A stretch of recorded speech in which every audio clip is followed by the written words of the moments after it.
చాలామంది దేవుని చిత్తాన్ని ఎలా తెలుసుకోవాలని చెప్పి కామెంట్లో పెడుతున్నారు. అయితే దేవుని చిత్తాన్ని ఎలా తెలుసుకోవాలి ఈరోజు మీతో చెప్పాలని ఆశపడుతున్నాను. ఫస్ట్గా ఏం చేయాలో తెలుసా? మోకాలు వేసి ప్రార్థన చేయాలి. మీరు ఏ విషయాన్ని అయితే అనుకుంటున్నారో దేవుడి చిత్తమా కాదని ఆ విషయం కోసము దేవుని సన్నిధిలో కనిపెట్టాలి. అప్పుడు దేవుడు మీకు 3 విధములుగా అనుసరిస్తాడు. ఎలా తెలుసా? Yes, no, wait. ఈ 3 విషయములుగా దేవుడు మీకు ఆన్సర్ ఇస్తాడు. ఈ 3 విషయములు దేవుడు చెప్తాడు. ఎస్ అని చెప్పినప్పుడు ఇది నీకు మంచిది, ఇది నా చిత్తం అని తెలియజేస్తున్నాడు. నో అని చెప్పినప్పుడు అది నీకు మంచిది కాదు, నేను మంచిది నేను పెడతాను, నీ జీవితానికి అది మంచిది కాదు, నీ కొరకు మంచిది అని పెట్టి ఉన్నాడు అని అర్థం.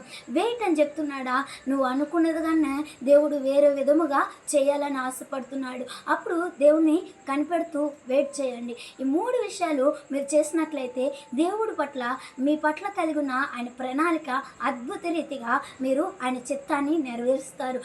మరి ఈ విషయముని దేవుని సన్నిధిలో కనిపెడుతూ ప్రార్థన చేయండి. నమ్మినట్లయితే ఈ మాట మీకోసం ఫ్రెండ్స్, నమ్మినట్లయితే ఆమె చెప్పండి ఫ్రెండ్స్.